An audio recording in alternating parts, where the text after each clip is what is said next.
Alors, une fois qu'on sait ce à quoi sert le DAX et quelques petits conseils pour l'utiliser, on va balayer ensemble les fonctions les plus utiles. D'abord, d'un point de vue documentation, vous avez ce lien où vous atterrissez sur le site Microsoft, tout simplement. Et on y retrouve en fait toute la documentation liée aux différentes fonctions, donc classées par catégorie.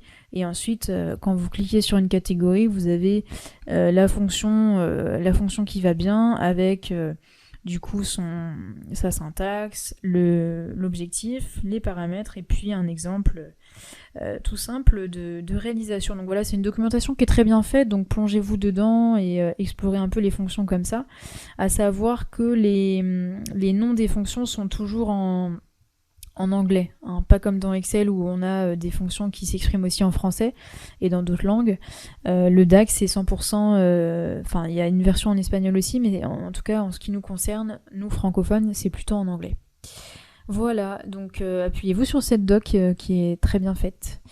Mais pour le reste, on va quand même balayer ensemble les fonctions que j'utilise le plus souvent. Donc on retrouve bien sûr les classiques, je les ai pas tous mis, hein, mais on retrouve toutes les fonctions Excel de base, hein, min, max, count pour compter un nombre de lignes, distinct count pour compter un nombre de lignes distinctes, donc avec des valeurs différentes. Le nombre de valeurs uniques en fait, hein, dans une table ou dans une colonne. La somme, l'average, etc., etc. Donc ça, c'est les fonctions classiques. Vous allez tout retrouver sans difficulté. Ensuite, il y a des fonctions que j'utilise vraiment souvent qui sont spécifiques au DAX. La grosse star au niveau du DAX, c'est le calculate. Ça, c'est une fonction hyper utile. Calculate, ça sert à évaluer ou réévaluer une mesure selon plusieurs critères. Les critères, ce sont les filtres que l'on place ici à la suite du nom de la mesure. Ça, c'est la syntaxe. Je vais vous montrer un exemple. Donc, je vais reprendre l'exemple qu'on développe là ensemble.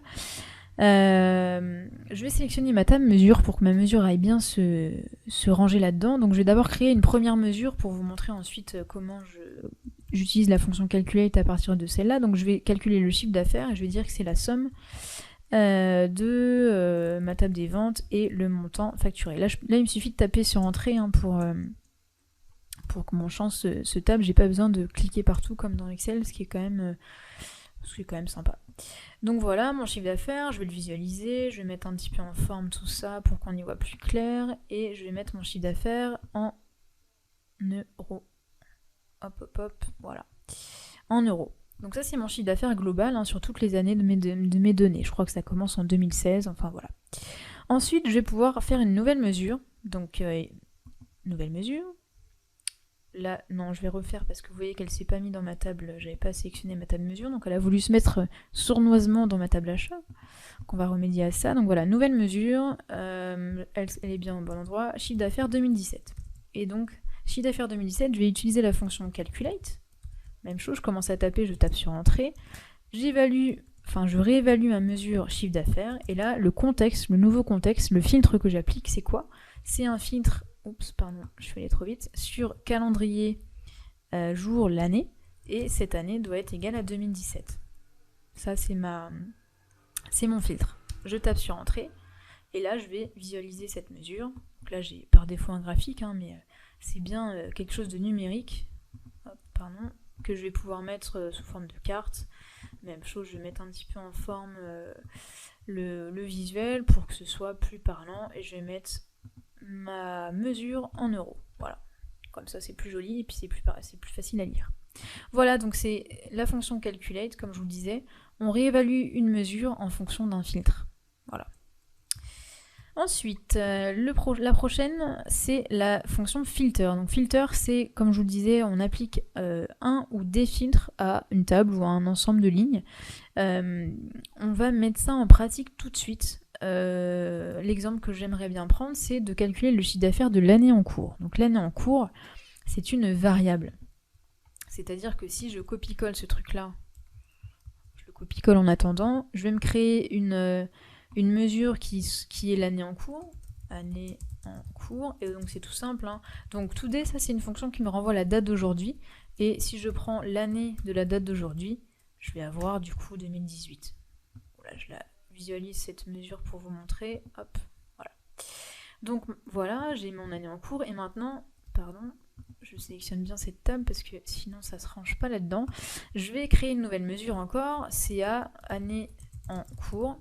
Et donc si je prends la même syntaxe que tout à l'heure, de toute façon j'avais copié-collé, donc je vais copier, enlever ça, hop. Et si je dis que l'année de mon calendrier c'est égal non plus à 2017 mais à année en cours, qu'est-ce qui se passe quand je fais entrer? J'ai une erreur. J'ai une erreur parce que le filtre que j'ai exprimé ici est fonction d'une variable. La variable c'est mon année en cours. Et donc la syntaxe n'est pas bonne. Donc pour faire ça, en fait, il faut utiliser la fonction filter. Donc je vais retourner à la ligne pour indenter. Et donc je vais utiliser la fonction filter et suivre la syntaxe de cette fonction. Donc filter, le tableau sur lequel j'applique ce filtre, c'est bien mon calendrier jour, point virgule. Deuxième argument, l'expression de filtre. Donc cette fois-ci, c'est bien, il faut que mon calendrier jour soit égal, enfin l'année de le champ année de ma table calendrier jour soit égal à l'année en cours. Voilà.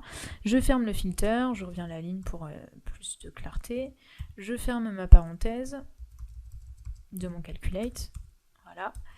Et je fais entrer.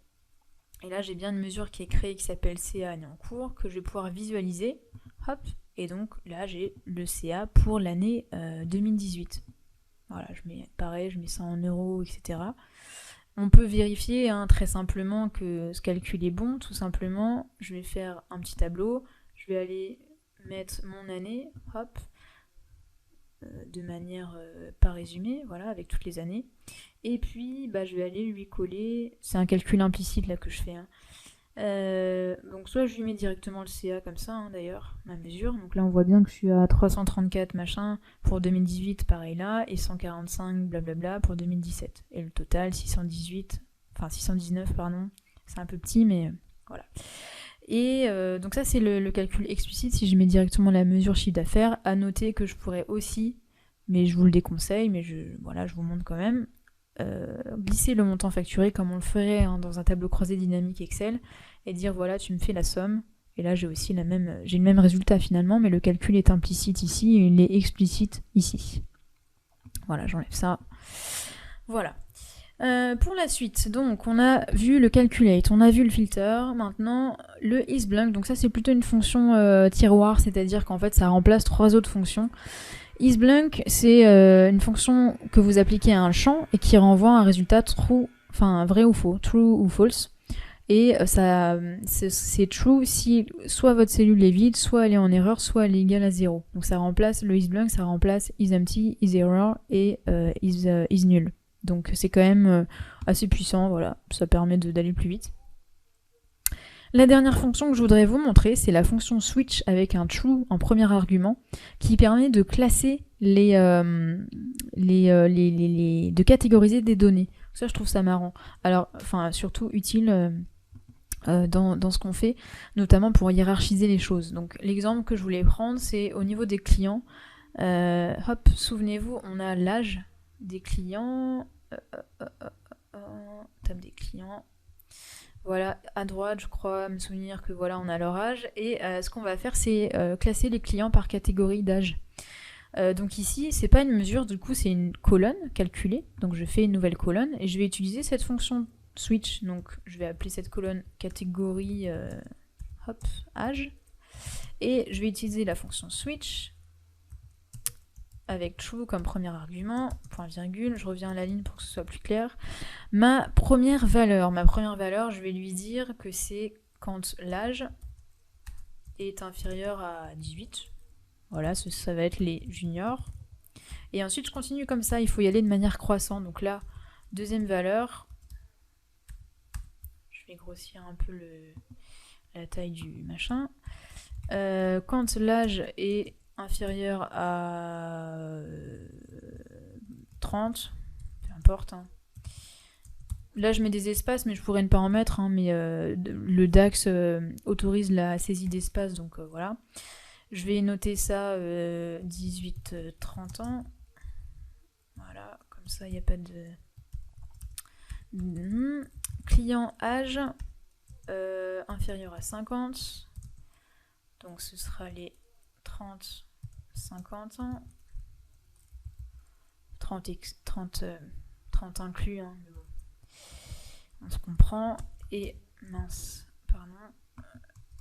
Le reste, je vais directement taper en dernier argument plus de 50 ans. Enfin, plus ou égal, hein, mais bon, c'est pas très grave. À 50 ans, je ferme mon switch, je fais entrée, et là, vous voyez, hop, je réduis ça, tout à droite, j'ai ma nouvelle catégorie, enfin ma nouvelle colonne, pardon, avec du coup cette catégorie qui a été calculée. Donc voilà, on utilise du coup un exemple d'ajout de colonne avec un petit peu de DAX. Voilà, donc ça c'est quand même hyper utile. Pour bon, là j'ai catégorisé les âges, je pourrais catégoriser des performances, des délais, tout ce que vous voulez. Hein. Voilà, des tailles, peu importe. Voilà pour la fonction switch. Donc ça, c'est vraiment les fonctions que j'utilise le plus souvent. Après, évidemment, la documentation est très bien faite et n'hésitez pas à m'envoyer un petit message si vous avez des cas particuliers. Mais ces fonctions sont quand même les plus puissantes et remplissent quand même un certain nombre, enfin répondent à un certain nombre de besoins qui sont assez courants. Voilà.